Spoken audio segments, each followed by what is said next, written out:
Une image rapidement diffusée dans le teaser du prochain épisode de Koh-Lanta, le feu sacré a de quoi interpeller les téléspectateurs de TF1.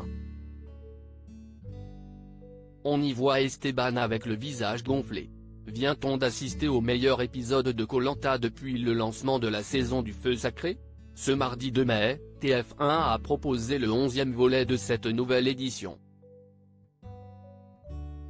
Depuis la réunification, on sent que les stratégies s'emballent et que les rebondissements se font de plus en plus nombreux. Il y a 2 semaines, on a par exemple assisté à l'abandon de Grace, permettant à Quentin de réintégrer l'aventure. Il y a 7 jours, l'une des candidates les plus prometteuses de la compétition, Elena, a été éliminée.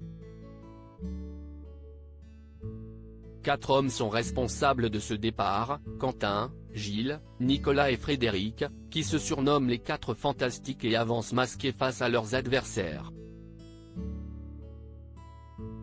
Esteban apparaît avec 2 grosses poches sous les yeux dans Koh-Lanta, le feu sacré pourtant, ce mardi, le pacte masculin a volé en éclats grâce à l'ingéniosité des femmes de l'aventure.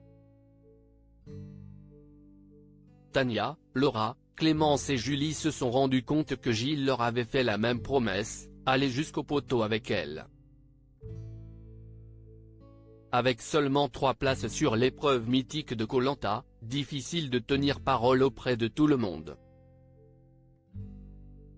Pour avoir menti à ses coéquipières, le maraîcher a été éliminé. Quelques minutes plus tard, un détail a attiré l'œil des internautes. Dans le teaser de l'épisode de la semaine prochaine, on peut voir Esteban avec un sweat taché, les cheveux en pagaille et surtout, 2 grosses poches rouges sous les yeux. Sa paupière gauche, quant à elle, a gonflé et donne l'impression que l'œil du candidat est fermé. Koh-Lanta, Cassandre et Ambre, 2 candidates défigurées par une piqûre d'insecte. Quelle mouche a donc piqué Esteban? Ou plutôt quel insecte?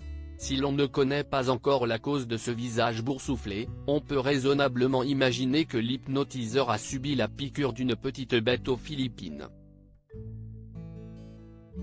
Ce ne serait évidemment pas la première fois qu'une telle chose se produirait dans Koh-Lanta.